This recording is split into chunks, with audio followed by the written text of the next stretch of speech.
you have some very interesting, let's just say edibles. And I know some folks have asked questions about which edible should I take for sleep and for various conditions. Why don't you give us a little background of that? Because you've done a great job of putting together edibles. And I know one of the things I love is you have some terpene profiles that come with it, right? Yes, we do. So, really, the top three brands that we carry for edibles are Kind, Camino, and Big Pete's. So, our Kind soft chews, the unique thing about our Kind soft chews is that they're made with pectin instead of gelatin. So, these are melt proof, which is great for you all living in Florida. And they also have terpenes added to them. So, you can really cater to what types of effects that you want to feel. The next is Camino. Camino is a very popular brand out of California. We are the only licensed dispensary in the state of Florida who's allowed to sell Camino.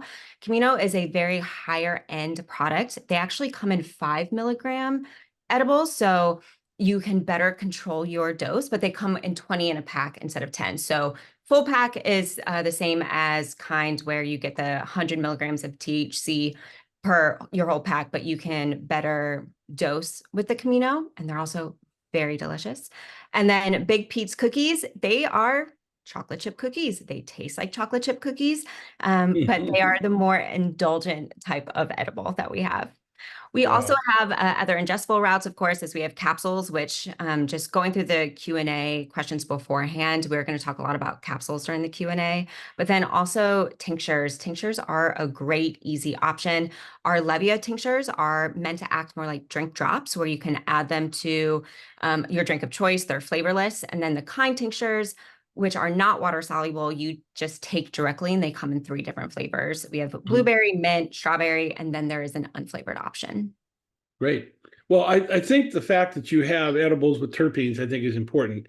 And you have them specifically for example, for sleep. And actually, take, for example, your black cherry, they're great. Now, again, I'm going to caution everybody, they taste great. I've tried them. But don't eat them like Skittles. They're very effective. Let's put it that way. So let's get in. So any other questions, any other comments you want to bring up, Dr. Stark? No, just please, we encourage you to go in and use that $20 coupon. It's there for you, and you can try any of these edibles or anything else that we offer there. Great. Well, thank you very much. And also, you might mention that you have a rewards program, right? Yes, we do have an awards program. So if you sign up for our loyalty program during today's webinar, you'll get an extra $10 bonus. But really, the loyalty program is meant to work for you all. And so every single time you shop, you get points added to you that you can redeem for free products later on. It's a really simple, easy program. And if you have trouble signing up for it, if you visit one of our dispensaries, they can help you sign up in store. Now, you have quite a few stores here in Florida, for example. Yes, 64 locations and growing, which we're very excited. Yeah, that's great. Well, great. Thank you. I think it's interesting, and a lot of folks it'll help the pocketbook and it'll help them get their relief. Our goal is to have everyone get their life back, and that's what we're trying to kind of accomplish here. Let's jump into some of the pre-seminar questions that came up.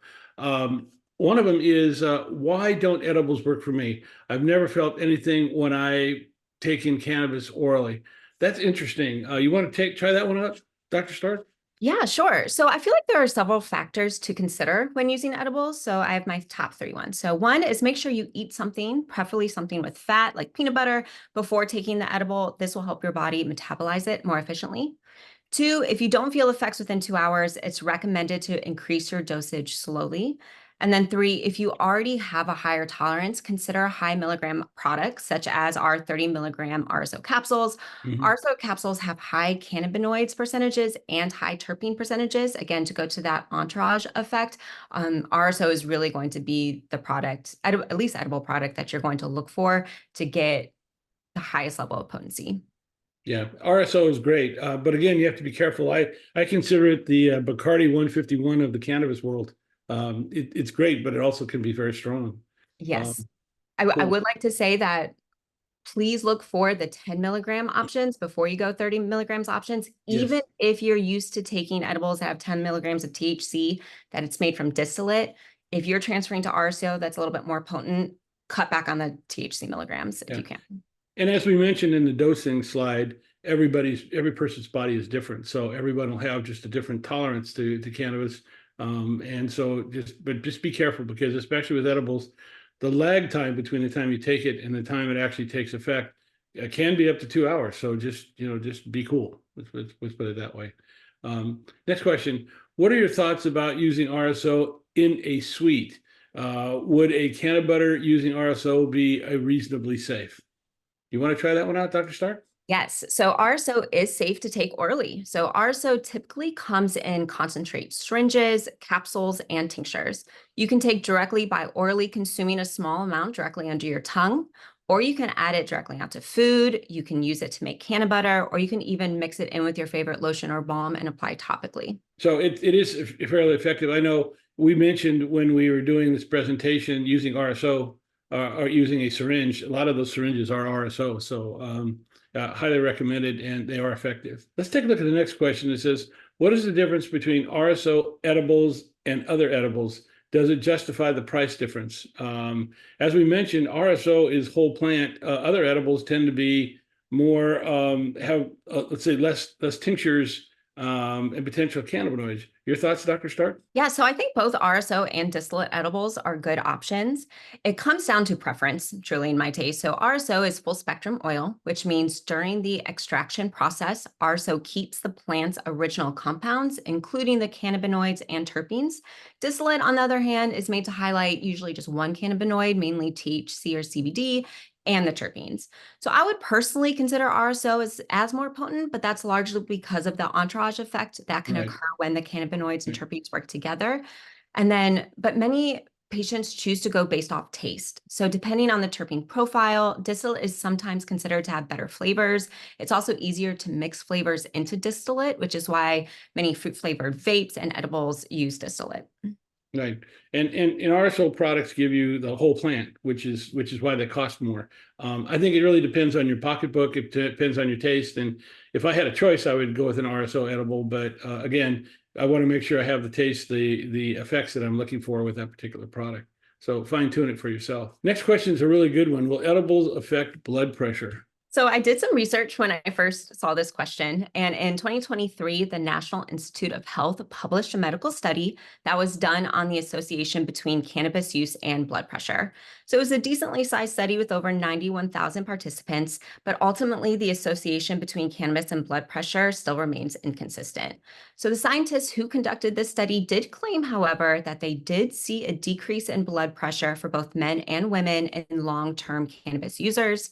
It's worth calling out, though, that a lot more research needs to be done in order to have the quantifiable results. But this study is a good early step in understanding not only the health risks of cannabis, but also the health benefits. I know in talking to some doctors, about 3 months ago, I was informed that cannabis will actually help increase your arteries. In other words, not dramatically, but slightly. It really gets rid of a lot of the blockage in your arteries. So what's happening is you're getting more blood pressure.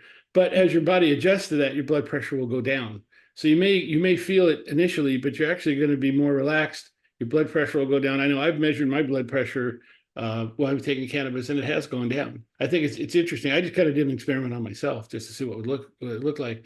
But it did go up initially, and I have to mention that that's something that you will feel. As the people mentioned, we have a heart palpitation. I'm not sure mine went that strong, but if you're sensitive to that, you can feel it. Absolutely. Go. Next question is, what is the highest strength of an edible at a Florida dispensary? I think this is legally regulated, isn't it? Potentially. So it depends on the brand and how the state decides to approve things at its time. But most edibles are 5 milligrams to 10 milligrams of THC per dose. So that's usually like per gummy or per chocolate square. This is great for people with low tolerances who are adapting to cannabis and finding their perfect dose. However, Right. lower milligram options can get expensive if you have a higher tolerance and need to take 3 soft chews each time you medicate. So in Florida, I believe the highest milligram option for edibles is 50 milligrams per dose. We don't carry these at Air. However, Air does offer the 30 milligram RSO capsules. Mhm. And please don't take this as biased, but the 30 milligram RSO capsules are the most cost-effective option in the Florida market. So taking two 30 milligram capsules will be much cheaper than the 50 milligram premium edibles available in the market for those alternatives. But then our capsules also come in 10 milligrams. So you can really tailor your specific tolerance level. And just to kind of give you an idea for price point, we have both of our milligram capsule options come with 30 capsules in a box. And then the 30-10 milligram is only 2150 right now. And then our 30-30 milligram is 4150. So these are really potent capsules, a lot in there for a really good price point. No, that's very interesting. And we mentioned when you talk about chocolates, and when you get a chocolate bar, you'll see a square. And what you got to be careful of is each of those squares is 5 milligrams. And you might find maybe 4 little squares in one line. It's not the bar. The whole bar may contain more, depending on how many little squares are in there. So be careful. That little square is the 5 milligram, not the chocolate bar. Dosing is important with edibles. Don't eat them like Skittles. Okay, the next question is, what is best to use if you have cancer? The related question is there high THC meds for prostate cancer? Do you want to take this one, or you want me to take it? I can go for it first, and I would love to hear your thoughts afterwards. Sure. But if you do have cancer, I would try to narrow down your primary symptoms and then figure out the time of day you're experiencing these symptoms in order to give yourself almost a roadmap for what products you should choose. So you're going to use that information to make your own symptom management. So for example, if you tend to experience nausea throughout the day, I would find a CBD ratio product that can help manage the symptom while also allowing you to function throughout the day. That is obviously just one example, but the more you can narrow down what you're feeling and when you're feeling it, you can start trying the products that can help relieve those specific symptoms. So high THC does not always mean the most potent relief. Terpenes are really going to be something you'll want to consider for curated symptom management. And honestly, RSO is the best option. It's usually high in THC cannabinoid and high in its terpene profile. I should mention we did a webinar. We have webinars, and you go to our YouTube channel, you'll see a webinar on cancer, and I suggest you take a look at that. It'll give you a lot of information if you have that particular condition. I think you're right on with the RSO and the full spectrum. I know we talk a lot about it. RSO was developed by Rick Simpson. It's called Rick Simpson Oil. I know he didn't license it. It's available for almost all dispensaries to use. The difference between Rick Simpson oil and a lot of the FSO products or full spectrum oils is that we've in the last 25 years we've upgraded the oils that are being used in those particular products from Rick's original formula. But I will mention that RSO is probably one of the best options for cancer, prostate, or any other. But also pay attention to CBD. CBD is really, really important because CBD does enhance the benefits of THC, gets rid of a lot of the inflammation, and it helps regulate and helps address a lot of the receptors in the body that are being affected by prostate, by either prostate or by cancer itself. It is effective. So take a look at it. And there's not a lot of research here in the United States. Obviously, we're just kind of we're trying to get over, let's put it this way, this Schedule I issue. But there's a lot of research that's been done in places like Israel and UK available on the cancer subject. Let's jump into the next question. Can I safely use edibles? I am pre-diabetic. Dr. Stark, your thoughts? It's tough to say. There needs to be more scientific research conducted, but largely the answer is yes. So edibles have varying sugar levels. So for example, the chocolate chip cookies we carry have 4 grams of sugar per serving, but our kind soft chews only have 1.6 grams of sugar per serving. So for an option with no sugar, again, I recommend RSO syringes or capsules. It's worth noting the possibility of increased appetite when using cannabis. So that is something each patient needs to take into consideration and how that may or may not affect their conditions. Sure. And I'll chime in and agree with you. We need to have more research. I've looked at the diabetes issue, researched it, and I've seen a lot of pros and cons. Let's put it that way. There is no clear indication either way. I do know they are doing some research on it, but I have noticed that, especially with people that are diabetic, it is safe to use, and especially pay attention to the type of product that's in the edible. Is it a pure sugar, is it white sugar, or is it some sort of a gelatin or something like that? Because that can make a big difference on how the effect that it has on your particular condition. Which edibles, brand, and dispensaries are best for insomnia, and which are best for Crohn's and I'm not going to pronounce that correctly. Let's just call it chronic pain. Let's back up a little bit. This is a subject that's important. We did a sleep webinar about 2 weeks ago, and I'd suggest going to our YouTube channel and watching that. This is done with Dr. Greg Holt, who's with the American Sleep Association. He'll talk quite a bit about the best how to handle edibles. Now, I'm not going to really. I'm not familiar with every edible at every dispensary that's out there in Florida or even in the United States. But I do know that edibles can help with insomnia. In fact, to be very specific, Air has a edible that's designed for sleep. Is that correct? Yes, that is correct. So great segue. My answer to this question was for insomnia. I suggest edibles that have the CBN cannabinoid in them. So CBN is known for its sedative effects. At Air, we have Camino CBN sleep gummies and the Kind CBN sleep gummies. Again, these have indica terpenes in them, so you're going to feel more relaxed, but it's that CBN paired with that THC. The Kind does have a higher ratio of CBN than the Camino does, just to kind of take that into consideration. Mm. Oh, really does. That's interesting to know. That's there. Now, when you talk about, so I'm going to recommend, for example, Air to start with because we know that they work. I am not necessarily going to jump into what other brands and dispense other products that are out there, but I do know you actually have some pretty good products for Crohn's and for chronic pain. Is that correct? Yeah, so for Crohn's and chronic pain, there's not enough specific research to definitely say which terpene or cannabinoid would be the best for it. But when I just come back to terpene profiles and their effects in general. So I would look for products that have terpenes with anti-inflammatory and pain-relieving effects. Some of these terpenes include myrcene, humulene, linalool, and limonene, which honestly makes up most of the products that are available in Florida. Sure. That's really great. Well, thank you. Let's look at the next question. It says, I get very bad heartburn from gummies and tinctures. I need to take these for rheumatoid arthritis prescribed by my doctor. Is there something I can do to lessen the heartburn or different routes I should consider? Your thoughts, Dr. Stark? So the academic in me went down a pretty deep rabbit hole to try to kind of figure out some additional information about this subject. So I came across this really interesting article that suggested trying a little bit of lemonade or eating an orange. So this works best if you've just consumed a fatty snack that didn't have any acidic components.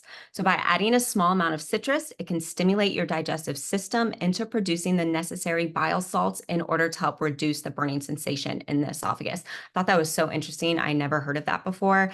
That is just me sharing what I read in an article with you. Someone report back and let's see if it works. But as far as the products that we know that are currently on the market, if you are experiencing that heartburn from it, I would consider it again taking the RSO directly or doing the RSO capsules. That's a good point. That was a good point. I'd never heard of that either. Something that I'll note about the good research, Yeah. um, good rabbit hole to jump down. Let's put it that way. What are the best edibles for sleep? Well, I'll let you handle that one. Yeah, so this answer is going to be different for different people, and I want to share a little bit of an anecdote that you may relate to. So my mom and I are two great examples. My mom can fall asleep within minutes of lying down. However, for the decades, she had suffered with insomnia that left her awake for hours in the middle of the night. She could fall asleep initially, but she had problems staying asleep. I, on the other hand, have anxiety. And so I would often find myself trying to fall asleep and instead going down those dreadful mind traps, and I could not calm my brain down enough to even fall asleep. I got my mom taking gummies, and now she sleeps through the night, and it's been 3 years, and she swears by them. For Mhm. her, she doesn't like to feel high, so she'll take a gummy right before bed since it takes 2 hours to kick in. So by the time her body processes the effects, she's fast asleep and can stay asleep. But it helps her. Well, I'm sorry. Conversely, for me, sleeping is more mental. So I choose products that have stress and anxiety relieving terpenes, and I take Mhm. that couple of hours before I go to bed so I can experience the calm as I lay down at night. So here, this is less about the specific products because we already know we're going to choose either CBN or some indica dominant terpenes to relax the body. But here you're thinking about when should I take the product in order to have the best sleep? And that's going to be catered specific to you. And that's a good point. I know that I'm a chocoholic, and I do have pain from herniated discs in my neck, and so I tend to take some chocolate about an hour and a half prior to going to sleep. And what that does is it helps me not only get rid of the pain or put the pain into a level below one, but it also helps me stay asleep all night. And that's what's key. When I use a tincture or even use any vaping or anything, you get a couple hours, maybe 4 hours, 6 hours, but you'll wake up in the middle of the night and then you're back at it again. But so edibles are very effective and it's something to take a look at. And again, choose the edible that you're comfortable with, whether that's everything from chocolate chip cookies all the way out to chocolates and been very yummy gummies. So let's put it that way. Next question is, do you have any information about edibles that making you cough? It now happens that to me every time I can't smoke, so this is my best option. I have to tell you, this is a good question. It's one that first of all, I appreciate you bringing it up. I have been in the business for 10 years, and one of the things I really never ran into is anybody who had a situation of coughing. Now, Dr. Stark, you did some looking into this. Do you have some comments on this? Yeah, so this question actually reminds me of the heartburn question previously asked, and I'm left wondering if you can narrow down the variables so you can better identify what's causing the cough. So I suggest doing your own controlled study. Take notes of your dosing, timing, and symptoms, and then try to repeat the experience in a controlled environment, introducing different factors, such as trying a different modality, incorporating lemon or acid reducers, or trying RSO versus distillate. So right now, there isn't any clear understanding of coughs being associated with edibles, but we're thinking of it here as a symptom, right? So what are all of the ways or all of the contributing factors to this symptom? And can you narrow down what works and what does not work when addressing those? Sure. And you also might try a tincture, because that might get around the coughing as well. There'll be something to look at, a different route of administration that's really there. But you're right. You really kind of have to experiment with it a little bit. Unfortunately, research doesn't give us much direction in this, but it is something that I think it can be controlled, especially if you try different options. You'll see you'll be able to handle this one. Dr. Stark, thank you for your information, and for whoever asked the question, thank you very much for that question. Let's run into some questions that were brought up during the webinar. Sam asked a good question. Can you talk about the newer edibles that are fast acting? I think they're talking about transdermals. Your thoughts on that, Dr. Stark? Yeah, so this is newer to the market. So you're going to see much fewer dispensaries having this fast-acting edible as an option. But when it comes to them, I think the main difference is the process and the technologies used to make them. And I know with the fast-acting edibles, there's something with the technology that allows it to bypass the liver and enter the bloodstream through the stomach, which is what makes it fast-acting. Yeah, I think that has to do with some of the transdermal processes that are out there. I know that they're available. They're not broadly available, but they are there. And I know one dispensary that has them that does work. So they've had positive results. So something to take a look at. But I still would be very careful about the word fast acting, because as Amy mentioned in the video, you're getting into a lot of your GI tract. And there's a lot of track down there to work with. So it may take a little while for everything to cycle through there. That's the only thing I'd be careful of.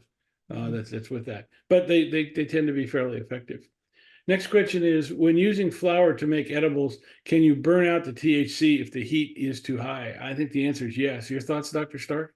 Yes, you absolutely can. Another option when you're making edibles is to use RSO and to make your own canna butter. So that is, if you don't feel comfortable using the flour, that is another option that you can use. Yeah, and here's a chart. Here's a chart that shows the right temperature to use for the various cannabinoids and also for terpenes. I tend to make brownies when I make brownies at a lower temperature, not a higher temperature, for that reason. And also they bake a little bit better and they come out a little bit chewier, which I like. So it's really something that's there.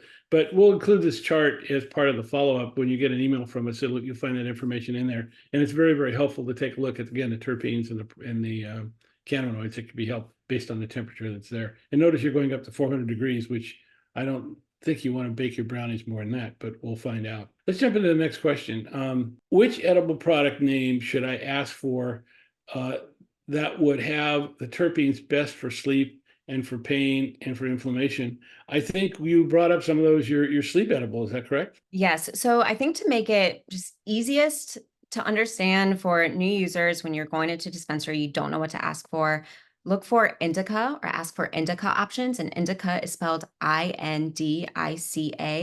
Indica usually means the more relaxing, sedative type category anyway, but then also CBN as a cannabinoid. So that is the kind of the sleep receptor to help with that. And then more sleep specific terpenes, they all kind of cross at some point, though there is a list. And I know, Mark, that it was up on the slide earlier that maybe we can show that slide. But I think a great starting point is asking for indica and asking for CBN options. Yeah. Next question, which is kind of interesting. I think one of the last questions we have. You mentioned you have a herniated disc in my neck. Does the pain resume after THC, or do you need therapy as well as the THC and CBD or THC edibles? I have 7 herniated discs in my neck. I have 2 in my back from an auto accident. It's fundamentally inoperable, meaning that the chances of my coming out of an operation without a permanent handicap is less than 10%. So that's not really an option for what I want to do. Now, when I take a product, and by the way, I think it's important to point out, I not only take a product that has THC in it, but also CBD. And the reason for that is because CBD relieves or addresses the inflammation that caused a lot of the herniated pain, the disc from the herniated disc.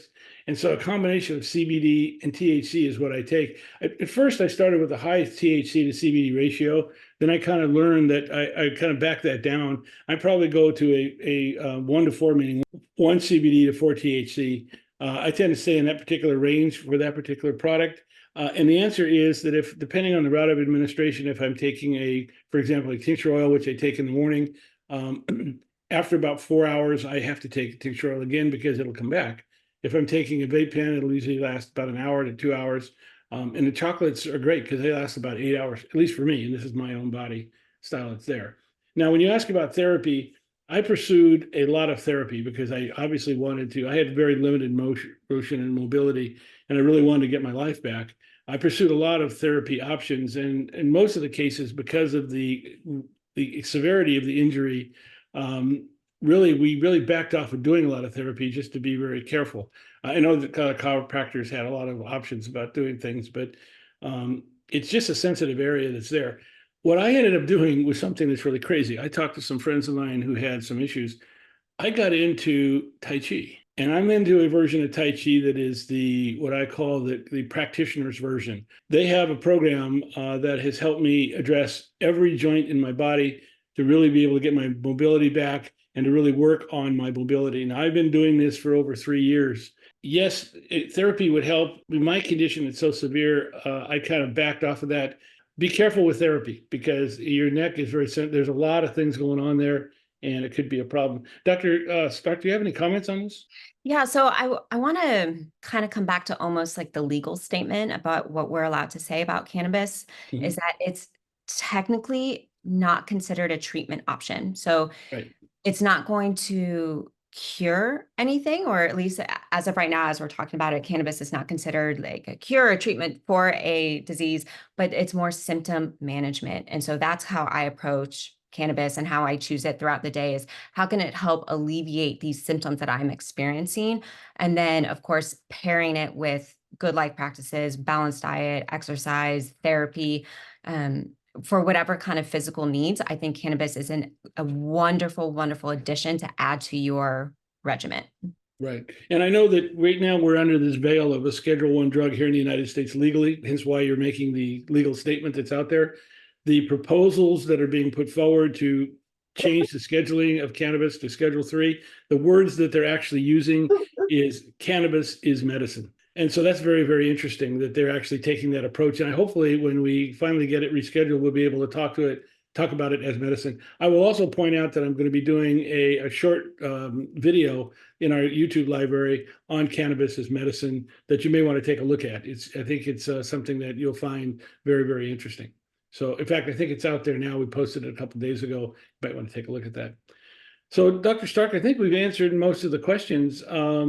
Going back to your loyalty program, folks can get you get a discount up front, and you also just for $20 off just for this webinar. And also you can now get into your program, which really helped quite a bit. And your soft chews will help quite a bit with many people talk about sleep and a number of different conditions, right? Absolutely. And I know we use some different terminology today between like gummies and soft chews. In the state of Florida, we are not allowed to call them or market them as gummies, but our soft chews are gummies. So if you Right. kind of hear that language, like kind soft chews, it's really just the pectin gummies. And so, yes, please come in and try us. We're giving you $20 just to come check us out. And then another $10 for signing up for our loyalty. We are your neighborhood dispensary. We have a lot of friendly bud tenders, knowledgeable bud tenders, a lot of different resources in stores that can help you pick the products that are right for you. Really, we're just a place that we are open to all types of users, whether you're new to cannabis or whether you've been doing it for a really long time. We are just here to talk to you about it and help you find the products that are right for you. Right. And I know your marketing folks are going to go through the attendee list and pick out 3 folks to be able to get some free a free soft chew. Is that correct? Or Yes. So be on the lookout. It's either going to come from me or my colleague Maggie. But Great, yes. great. Well, Dr. Stark, we covered a lot of information. I know. Let me just mention to a lot of folks, if you are interested in getting more information about medical cannabis, go to YouTube Marijuana Aware. You'll find not only this video, but a lot of other videos that can really help with a number of different conditions. But I think that in finally, do you have any final thoughts, Dr. Stark? I know this is an important subject and one that hopefully has helped a lot of people. Yeah, edibles are a great beginner product, as in they taste good, they're not scary, they don't smell, it's almost using cannabis for non-cannabis users, right? If you don't want that cannabis experience, but you want the effects, edibles are really the gateway into it. Just remember, go very, very slow. If that means you need to cut your 5 milligram gummy in half, so it's 2.5, start there. Right. Yeah. And Dr. Stark, thank you very much for your comments, for your professional input, your research, for example, for this webinar. And then also, I want to thank AIR for sponsoring this. Our goal is to help everyone get their life back. And if we just have one person that can watch this webinar, use some of the information and really help them get their life back, we've accomplished what we wanted to accomplish. I want to thank everybody for joining us. I know it's been a long webinar. Thank you very much. I hope we did something that can help you get your life back. And please join us next week. And more importantly, check out our YouTube channel, like and subscribe.